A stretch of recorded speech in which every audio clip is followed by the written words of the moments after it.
nous retrouvons donc pour la deuxième partie sur le divorce avec un pervers narcissique et la façon dont se préparer à ce divorce. N'oubliez pas que, même sans enfant, le PN cherchera à vous détruire. Il pensera toujours que sans lui, vous n'êtes rien, que vous ne trouverez jamais quelqu'un d'autre que lui, que sans lui, vous ne serez plus rien. Il veut vous voir arriver plus bas que terre, et ce, afin de se prouver à lui-même qu'il est exceptionnel, que sans lui, les autres ne sont rien, et ainsi aussi jouir de sa toute-puissance.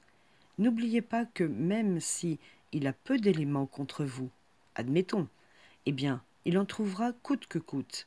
Il n'aura en tête que cela. Comme on le sait d'ailleurs, le PN ment, raconte des histoires.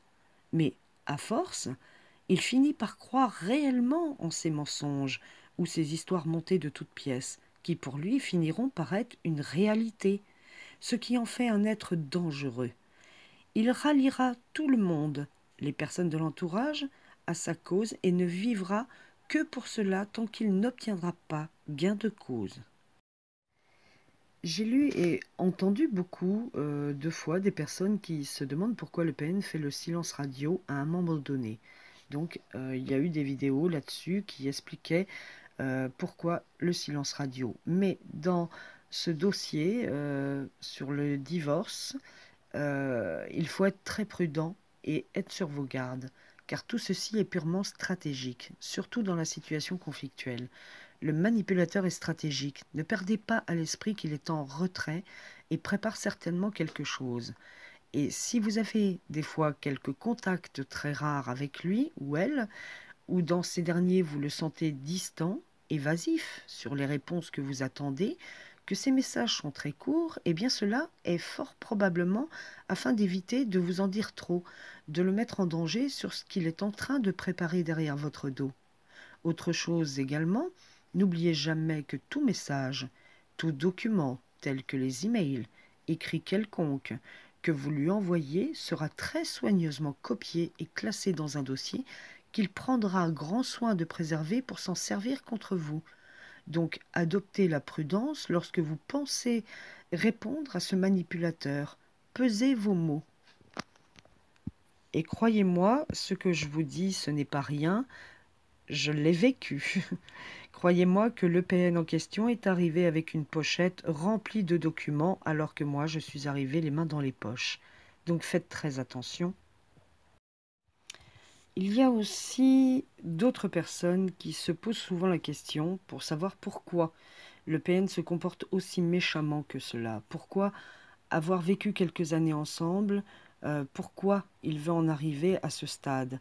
Il faut savoir bien, que pendant toute cette phase de destruction vous concernant, bien, lui va tenter de se reconstruire. Chaque épreuve qu'il mettra en place pour vous abattre, bien, lui s'en nourrira et ne fera qu'accentuer davantage sa perversion. De par ce silence, vous pourriez être tenté de lui envoyer des messages de plus en plus poussés. Vous risquez même de lui dévoiler des choses que vous avez mises en place afin de le faire réagir, ou bien même de parler à des personnes dont vous savez qu'il est en relation. Alors surtout n'en faites rien. Tout ce que vous mettrez en place ne doit être su par personne. Seul votre psy et votre avocat devront être au courant, mais personne d'autre. Gardez-vous bien de divulguer toutes les choses qui feraient que vous pourriez vous mettre en danger devant le juge. Il y a également la phase de l'argent, dont je vous ai déjà parlé dans une de mes vidéos, dont je vous mettrai le lien au-dessus de celle-ci, pour que vous puissiez comprendre ce qui se passera également dans ce domaine. Et il en est de même en ce qui concerne les pensions alimentaires.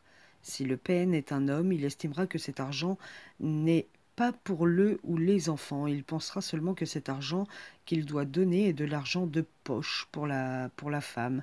Et il fera tout pour éviter la pension alimentaire. Par contre, messieurs, sachez que si le PN est une femme, bien, elle aura au préalable fait les calculs pour vous soutirer le maximum afin de garder son train de vie et surtout vous empêcher, vous, de pouvoir vivre. J'ai également entendu quelques personnes se demander si le fait de procéder avec le même comportement du PN c'est-à-dire d'employer les mêmes techniques pour assembler des preuves dans un dossier, et là je parle des techniques mais simplement dans le dossier du divorce, d'employer également le même silence radio que lui n'était pas un danger pour eux de devenir PN à leur tour, d'être qualifiés de la sorte pendant ce temps-là. Alors il faut absolument que vous compreniez que vous n'êtes pas une personne comme cela. Vous ne faites qu'adopter des stratégies de contre-manipulation pour votre survie, pour vous défendre. Se défendre et attaquer sont deux choses bien différentes. Ne confondez pas. Il faut être dans le déni de nos valeurs fondamentales pendant ce temps-là. C'est un moyen de défense dont vous avez besoin pour vous présenter devant ce pervers narcissique et présenter un dossier avec des faits prouvables. N'oubliez pas non plus que lui, le PN, n'hésitera pas à tout mettre en œuvre pour vous détruire. Et comme je le précise dans ma vidéo sur l'argent et le PN, lui n'hésitera pas à même introduire dans son dossier de faux documents. Donc encore une fois, je vous certifie que vous ne deviendrez pas PN parce que vous adoptez une défense pour vous protéger. Il faut, pour pouvoir réussir votre audience, vous ôter de la tête que cet homme ou cette femme ne peut pas vous faire telle ou telle chose parce que vous avez des enfants ensemble. Il ne peut pas vous faire ça parce qu'il vous a dit qu'il vous aimait encore il y a quelques jours avant, ou parce qu'il a réussi à vous faire croire qu'il était malheureux, qu'il ne pourrait vivre sans vous, etc., etc. Sachez que lorsque le PN se rendra à l'audience, il ne pensera qu'à une chose, vous détruire avec tous les éléments qu'il aura soigneusement préparés dans son dossier contre vous, et un seul but pour lui, vous déposséder de tous les biens et de vous enlever vos enfants. Beaucoup d'entre vous d'ailleurs savent que, bien avant un jugement, le PN aura tenté de se servir des enfants contre vous et aura même fait intervenir les services de l'ordre pour essayer, pour tenter de vous enlever vos enfants à un moment donné. Alors, mesdames et messieurs, un seul mot d'ordre dans cette affaire. Vous ne dévoilez à personne, vous observez, vous planifiez et vous agissez. Voilà pour cette vidéo sur le divorce avec un pervers narcissique. J'espère que ceux qui sont dans cette situation comprendront l'importance de bien écouter et ou de réécouter cette vidéo si nécessaire, ou de noter quelque part tous les points qu'il ne faut pas omettre de préparer ou de mettre en place. Il y a d'autres choses aussi qui pourraient être mises en avant pour compléter cette vidéo, mais celle-ci étant déjà assez longue sur le sujet, je ferai donc une autre vidéo avec d'autres points importants. En attendant, je vous dis comme d'habitude, prenez soin de vous, j'y tiens fortement, faites très attention à vous, préservez-vous, et je vous embrasse tous et je vous dis à très bientôt.